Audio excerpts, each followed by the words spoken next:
दोस्तों एक बार फिर पश्चिम उत्तर प्रदेश की राजनीति गर्मा गई है, क्योंकि आपने देखा जो खतौली विधानसभा भी 6 महीने पहले 16-17 हजार से जीते थे, उससे भी ज्यादा वोटों से हार गए। सवाल ये बनता है कि आखिर ये जो गुस्सा है लोगों में, गुस्सा पैदा क्यों हुआ। हमारे साथ नितेश जी हैं, उसी क्षेत्र के रहने वाले हैं, बातचीत करेंगे आखिर लोगों का गुस्सा देखने को क्यों मिला। क्या कहेंगे नितेश जी, जो विधानसभा भी 6 महीने पहले जीते थे, अब 6 महीने बाद हार गए। सबसे पहले तो जो विधायक वहाँ से जीते हैं उन्हें शुभकामनाएं, और जो हारे हैं उन्हें सांत्वना। हार का कारण जो मैं समझाऊं, हमारी विचारधारा के जो नेता हैं उन्हें कुछ ऐसा वहम है कि जनता को ना उनके नाम का स्टॉकहोम सिंड्रोम हो गया है कि आप अपने, ये तो हमसे बंधे है। जैसे भीष्म पितामह की एक प्रतिज्ञा थी कि उन्होंने आजीवन हस्तिनापुर से बंधे रहने की, हस्तिनापुर के शासन से बंधे रहने की प्रतिज्ञा ली थी। कुछ भी अत्याचार हो, द्रौपदी पर अत्याचार हुआ, पांडवों पर अत्याचार हुआ, या और दुर्योधन द्वारा करे गए इतने सारे अत्याचारों को वो सिर्फ रो रो के सह गए, किस लिए कि मैं हस्तिनापुर के सिंहासन से बंधा हूँ। अब जो इस विचारधारा के जो लीडर हैं, लोकल लीडर, मैं लोकल लीडरों के बारे में, उन्हें भी ऐसा लगभग वहम हो गया है कि ये सब लोग थार से बंधे हुए हैं। एक तुष्टिकरण की बात होती है, लोग कहते हैं कि फला पार्टी फला धर्म के लोगों का तुष्टिकरण करती है। हमें आज ऐसा देखने में आ रहा है कि हमारी विचारधारा की जो पार्टी है अपनों को छोड़ के उसके तुष्टिकरण में लगी है। ना जो कल अपना था, ना आज अपना है, और ना भविष्य में अपना होने वाला है। ठीक, खतौली में देख लो, हर बिरादरी के लोगों ने जो अड़के इस विचारधारा के कैंडिडेट के साथ रहता था वो चला गया। ठीक, जनता ने ये संदेश दिया है कि सुधर जाओ, अपने की तरफ देख लो, और जो बात की है उस पर अमल करवा। देखो जयंत चौधरी की एक बात तो आप देखो कि उन्होंने धीरे धीरे करके अपनी पार्टी रिवाइव कर ली है। हाँ, उनकी एक प्रकार की उनकी राजनीति है, वो कर रहे हैं। उनके रिवाइव होने में समाजवादी का बहुत बड़ा योगदान है, क्योंकि अगर इनका गठबंधन समाजवादी से नहीं होता तो संभवतः ये जिस जगह आज है वहाँ होते नहीं, आज की डेट में वहाँ नहीं होते। बढ़िया मेहनत कर रहे हैं, लगातार एक्टिव रहते हैं, मुद्दा लोगों का उठा रहे हैं, संसद में भी मुद्दा उठा रहे हैं। हमारे वालों को कौन रोक रहा है इस प्रकार से एग्रेसिव रहकर काम करने के लिए? कब तक डर के रहोगे? कब तक ऐसे दब के काम करोगे? फ्रंट फुट पे खेलने वालों खेलो, जनता के साथ और अपने कैडर के साथ लग के रहो। आप सोचते हो कि रालोद वालों के काम करते रहो और वोट वो देंगे, ना तो वो वोट देंगे, गाड़ी भी देंगे और हराओगे भी। ये देखना पड़ रहा है, यही झेलना पड़ रहा है जी। अच्छा, कुछ लोग तो कह रहे हैं कि भाई जो टिकट दिया गया इस बार विधायक से भी नाराज थे, कह रहे थे कि भाई विधायक ऐसा है वैसा। क्या ये भी वजह रही कि इस वजह से वोट कटे? देखो जो मैं समझाऊं, या जो मैंने अपने मित्रों से वहाँ खतौली में बात की, ये भी सुना है कि विधायक के आचरण से भी लोग नाराज थे। किसी भी दिवंगत नेता के बारे में की गई टिप्पणी को लोग दिल पे लेते हैं। चौधरी अजीत सिंह बड़े नेता थे, और वैसे भी हमारे धर्म में तो जो स्वर्ग सिधारेगा उसके बारे में ज़्यादा क्या कहना। श्रद्धे थे, सबके श्रद्धे है, कल भी रहेंगे। तो उनके बारे में कोई अनुचित टिप्पणी करोगे तो समाज का रोष तो आपको झेलना पड़ेगा। सर समाज के नेता थे, तो ऐसा नहीं करना चाहिए था उन्हें। कैंडिडेट के लेवल पे बहुत सोच विचार करके कैंडिडेट तारना चाहिए था जी। अच्छा, आपने एक बात और देखी होगी, जब से हार हुई है खतौली की तो एक जातिवादी पोस्ट चल रही है, लगातार लोग एक दूसरे को टारगेट कर रहे हैं। आपको नहीं लगता इस तरीके से किसी को जातिवाद तरीके से टारगेट नहीं करना चाहिए, बल्कि जो कमियां हैं उनको देखना चाहिए? देखो सीधी सी बात है, जातिवाद पे टारगेट करोगे तो फिर आप उन्हीं जातिवादी फोर्सेस को शक्ति दोगे जिन्होंने पहले समाज बांट कर रखा हुआ, आज समाज को बांट कर रखेंगे। ठीक है, ये एक ह्यूमन नेचर होता है कि जहाँ जो शक्ति में होगा या संख्या में होगा, वो कम संख्या वाले पे हमेशा दबाव बना होगा। या तो कोई जाति हो पर्टिकुलर, या तो कोई धर्म वाले लोग हों पर्टिकुलर। उदारवादियों को छोड़ दे लगभग, तो आदमी की एक टेंडेंसी रहती है कि जो शक्तिशाली है लगभग किसी लेवल पर जो कम संख्या में उन्हें दबाया जाता है। लेकिन जातिवादी पोस्ट करना, एक दूसरे की जाति को टारगेट करना, यही तो विपक्ष चाहता है। और अगर भाजपा का या राष्ट्रवादी विचारधारा का सपोर्टर उसी विचार में उलझ के फिर वही जातिवाद करने लगेगा कि गुजरों ने वोट नहीं दी, सैनियों ने वोट नहीं दी, ब्राह्मणों ने वोट नहीं दी, त्यागियों ने दी, जाटों ने दे दी, उन्हें दे दी। अरे वोट का उसका अपना अधिकार है, आप कन्वेंस तो करो। आपके अंदर उन्हें कन्वेंस करने की शक्ति तो होनी चाहिए। आप कन्वेंस करोगे तो जिताएंगे नहीं। भाई हमारी पश्चिम उत्तर प्रदेश में जाट समाज बहुत शक्तिशाली और बहुलता में है, ठीक है, लेकिन आप उन्हें कन्वेंस करो कि वे अपनी विचारधारा में आए। आप कन्वेंस उन्हें कर नहीं पा रहे हैं, और ठीक है आप फोड़ देंगे जातिवाद पे, तो मुझे लगता है उचित नहीं है। अच्छा, जिस तरह के चंद्रशेखर रावण भी इस बार जयंत चौधरी के साथ दिखाई दिए, क्या लगता है उनको भी प्रभावित सीट पे देखने को मिला कहीं ना कहीं? अरे नहीं, वो तो देखो चंद्रशेखर रावण तो ढकोसला है, पॉलिटिकल ढकोसला, ठीक है। जैसे पॉलिटिकल थोड़े थोड़े दिन में एक फसल उगती है, कुकुरमुत्ता कहते हैं, जिसे वो कुकुरमुत्ता टाइप आदमी है, वो एक जाति को गाली देगा। अब वो इनका सगा होगा, कुछ दिन पहले वही उसी समाज को वो गाली देता मिल जाएगा। तो चंद्रशेखर रावण का तो जो पॉलिटिकल करियर ही है वो डिपेंड एक चीज पर करता है कि उसे सभी समाज को गाली देनी है। उस गाली के नाम पे उसे कुछ समाज के कुछ हिस्से का समर्थन प्राप्त होगा और उसे ही वो कहता है कि मेरे पास बहुत बड़ी संख्या में। अगर वो इतना शक्तिशाली था तो 6 महीने पहले चुनाव में क्या हाल हुआ? जीरो। तो उनका ऐसा कोई प्रभाव नहीं है, उनका सिर्फ ये है कि एक उत्तेजना भरे भाषण देना, लोगों को एक दूसरे के प्रति वैमनस्य पैदा करवाना, क्रोध पैदा करवाना और उसके बल पे एक छोटा सा समर्थन लेकर उसका हवा बनाना। लेकिन नितेश भाई, जो त्यागी समाज लगातार वोट देता आ रहा था, इस बार वो भी नाराज दिखाई दिया। आपको नहीं लगता कहीं ना कहीं जो श्रीकांत त्यागी का मुद्दा था उसको छेड़ के भाजपा ने अपने आप उड़ता तीर ले लिया एक? नहीं, देखो भाई, व्यक्तिगत तौर पर मैं ये कहूँगा, कहीं कोई गलती है श्रीकांत त्यागी ने की तो कानून सम्मत जो विधिक कार्यवाही उनके प्रति बननी थी, होनी चाहिए थी। इस वजह से कोई भी नहीं छोड़ना चाहिए कि ये फला जाति का है या फला बिरादरी का है।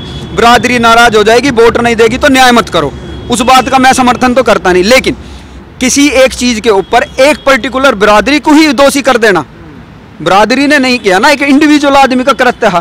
फिर उठा के तरीके से सांस तक भारत के मीडिया ने त्यागी त्यागी त्यागी चलाया तो एक बिरादरी को तो डिमोनाइज कर दिया है ना।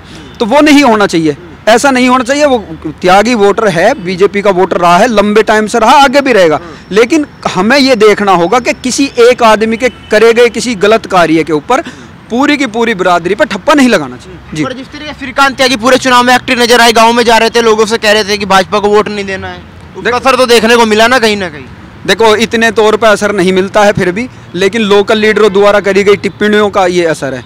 मुझे नहीं लगता श्रीकांत त्यागी का इतना मोटा असर होगा। इतना मोटा असर होता तो वो खुद ही ना विधायक होते कहीं से, वो खुद ही बार लड़ेंगे, अब की बार लड़ेंगे, ऐसा तो होगा। देखो विरोध में या तो किसी उत्तेजना में आदमी लड़ता है, आता भी है, समाज का कोई हिस्सा उसका समर्थन भी करता है। लेकिन मेरा कहना यह है कि सभ्य समाज करे गए गलत कार्य का बिल्कुल सपोर्ट नहीं करता।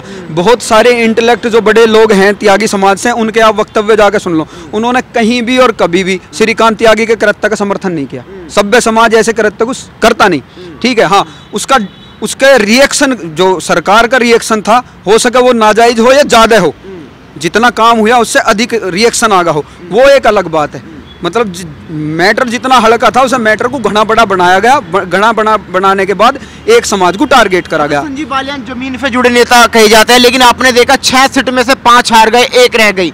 तो कहीं ना कहीं जो विरोध है वो तो दिखाई दे रहा है लोगों का, और ये 2024 में भी देखने को मिल सकता है। बिल्कुल मिल सकता है। देखो, अगर इस पे काम नहीं किया गया, व्यक्तिगत तौर पर मैं संजीव बालियान को बहुत पसंद करता हूँ, ठीक है। मैं जब 19 के चुनाव थे और विदेश में था तो एक जगह जब वो हार रहे थे तो मेरे तो प्राण से छूट गए थे। मैंने कहा भाई कैसे भी हो संजीव बालियान जीतने चाहिए, बढ़िया नेता है, मुझे लगते हैं, पसंद है, लोगों के बीच के नेता हैं। लेकिन देखो, लंबे समय कुछ जैसे अब लगभग 7 साल हो लिए, 8 साल हो लिए, तो एक समय आगे थोड़ी स्थिरता आ जाए, एक्टिवनेस में, समझने में गलती हो जाए, या तो हाँ, इस बात को बीच में रोक के एक बात, समस्या ज़्यादा ये हो रही है कि नेता उस आदमी को अपने पास पसंद नहीं करते जो उनका क्रिटिकल है, जो उनकी क्रिटिक्स करता है, जो चाटुकार नहीं है, जो उनको समाज की और ग्राउंड की सही स्थिति बता रहा है। पता नहीं कैसे ये हो रहा है कि हमारे जो लीडर हैं वो इस चीज़ से दूर हटते जा रहे हैं और उसी चाटुकार मंडली के शिकार होते जा रहे हैं। जो चाटुकार मंडली ने बड़े बड़े राज्य खत्म करवा दिए, बड़ी बड़ी पार्टी खत्म करवा दी, कांग्रेस का हाल चाटुकारों की वजह से ही आज ऐसा है। तो मेरा तो अपने लीडरों को ये कहना है कि जो चाटुकार मंडली आपके आसपास एक्टिव है, उनसे सतर्क हो जाओ, अपने कैडर के पास जाओ, अपने कैडर से मिलो, उन्हें एक्टिव करो, उनकी बात सुनो, उनके काम करो, जनता आपके साथ थी और फिर से होगी जी। आपको नहीं लग रहा जो हाल अभी विधानसभा चुनाव में हुआ वही लोकसभा में होने वाला है, जिस तरीके जयंत चौधरी लगातार एक्टिव दिखाई दे रहे हैं? देखो, इम्पैक्ट कहीं ना कहीं हो सकता है, लेकिन अगर कोई ये कहे कि जयंत चौधरी पूरा पश्चिम उत्तर प्रदेश जीत लेंगे तो ऐसा तो संभव है नहीं। जयंत चौधरी से तो बड़े चौधरी अजीत सिंह नेता थे, वो 2 बार थे, दोनों बार उन्हें हार का सामना करना पड़ा। लेकिन उस बार विरोध नहीं था ना, लोगों ने एक तरफा वोट दिया मोदी योगी के नाम से, इस तरीके का कोई विरोध नहीं था। नहीं, आप एक चीज देखो, 19 के चुनाव से पहले एक विरोधी लहर पैदा करी गई थी। हमें भी कभी कभी सख्ते में आ जाते थे कि यार बहुत विरोध है, लेकिन जैसे जैसे चुनाव बढ़ता है, भारत का वोटर बहुत समझदार है, उसको पता होता है कि दिल्ली में कौन बैठाना है और यूपी में कौन बैठाना है या किसी स्टेट में कौन बैठाना है। तो कभी भी वोटर किस पार्टी को वोट देता, हमें इस हिसाब से नहीं सोचना चाहिए। वोटर मूर्ख है।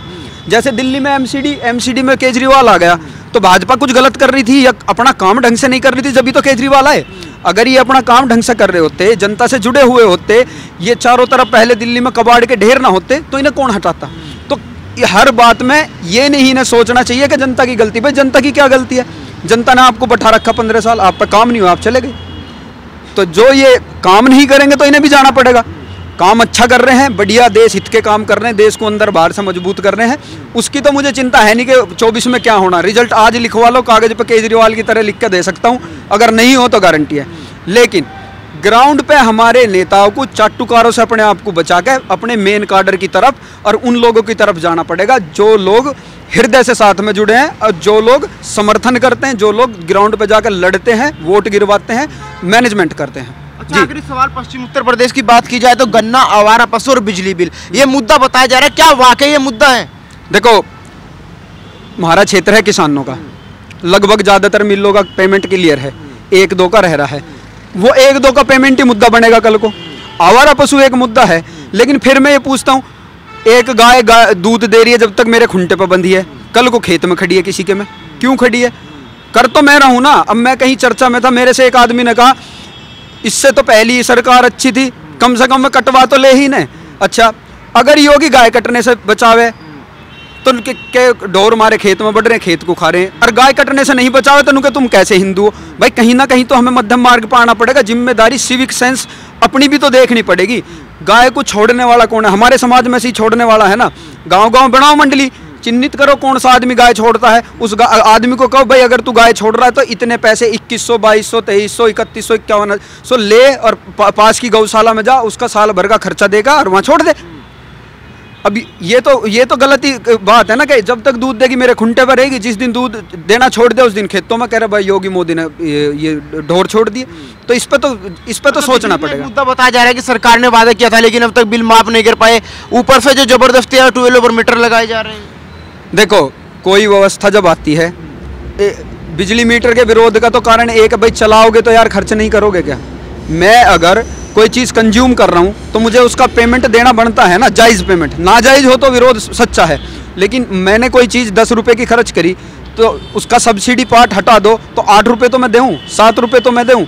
अगर मैं इस प्रवृत्ति पे चलता रहूँ पहले वाली पे कि कटुआ घेर दिया, बिजली चलानी है और बिल देना नहीं है, तो नुकसान हमारा होता है भाई, सरकारों के नुकसान नहीं होते। सरकार है मैनेजमेंट, पैसा हमारा सरकार के पास जाएगा, सरकार उस पैसे को प्रायोरिटी के हिसाब से, रिक्वायरमेंट के हिसाब से डिस्ट्रीब्यूट कर देती है। ठीक है, पैसा तो हमारा है। अगर हम बिजली कंज्यूम करेंगे, बिल भरना चाहेंगे नहीं, उचित बिल नहीं देंगे, बिजली को खराब करेंगे और कल को हम सरकार पर ठीकरा फोड़ेंगे। और मैं इसमें योगी सरकार नहीं कह रहा, कोई भी सरकार हो, हमारे अंदर भी ये सिविक सेंस हमें पैदा करनी पड़ेगी कि सब कुछ सिस्टम हमारा है, चलता हमारी जेब से ही है, कोई भी चीज़ फ्री नहीं है। जैसे दिल्ली में कहते हैं ना बिजली फ्री है, नहीं, वो जो टैक्स भर रहा है उसकी जेब से ही तो जा रही है ना। जीएसटी बढ़ेगा, महंगाई बढ़ेगी, ऐसे ही ये दिया जाएगा। अब कोई कहता है कि मोदी ने फ्री राशन दिया, हमारी ही जेब से जाना है, वो भी फ्री किसी का कुछ नहीं होता। तो हमें भी अब एक जनता के और एक रिस्पॉन्सिबल नागरिक के तौर पे हमें भी अपनी सिविक सेंस सोचना चाहिए, इस बारे में विचार करना चाहिए। नितेश भाई, ये तो अब जनता ने साफ कर दिया है कि केवल मोदी योगी के नाम से वोट नहीं मिलेगा, आपको ग्राउंड पे काम करना पड़ेगा। देखो, लोकल लीडरशिप को योगी मोदी के नाम पे वोट नहीं मिलेगा, उनके खुद के काम पे भी वोट मिलेगा, उनके खुद के आचरण पे वोट मिलेगा और उनके खुद के द्वारा समर्थन करे गए उनके सपोर्टरों के समर्थन से वोट मिलेगा। वोट तो फिर भी आपको बता दूं मैं, मोदी के नाम पे गिरना है और वोट फिर भी योगी के नाम पे गिरना, क्योंकि जब वोट बड़े लेवल पे गिरता है तो लीडर का करैक्टर, कार्य देख के गिरता है। ठीक है, तो वोट जो आने वाले समय में गिरेगा वो गिरेगा तो इनके नाम पे ही, और जनता फिर से इन्हें जबरदस्त समर्थन देगी। लेकिन लोकल वालों को ये समझना पड़ेगा कि खुद भी हम क्या हैं। अब से 20 साल बाद जब मोदी जी नहीं रहेंगे तो जब माफ करें, तो ये लोग क्या करेंगे? तो इन्हें अपनी रिस्पॉन्सिबिलिटी समझनी पड़ेगी। 3 बात है, चाटुकारों से बचो, अपने कैडर से मिलो, अपने कैडर का काम करो, और जो तुष्टीकरण करने के चक्कर में लगे हो उस तुष्टीकरण से दूर हो जाओ। अपनी पार्टी को संदेश भेजो कि हम जनता के प्रतिनिधि हैं, हमें भी वे पावर चाहिए, हमें भी वे आज़ादी चाहिए, हमें भी वो सम्मान चाहिए जो एक विधायक को मिलना चाहिए और काम करने की आज़ादी। जी।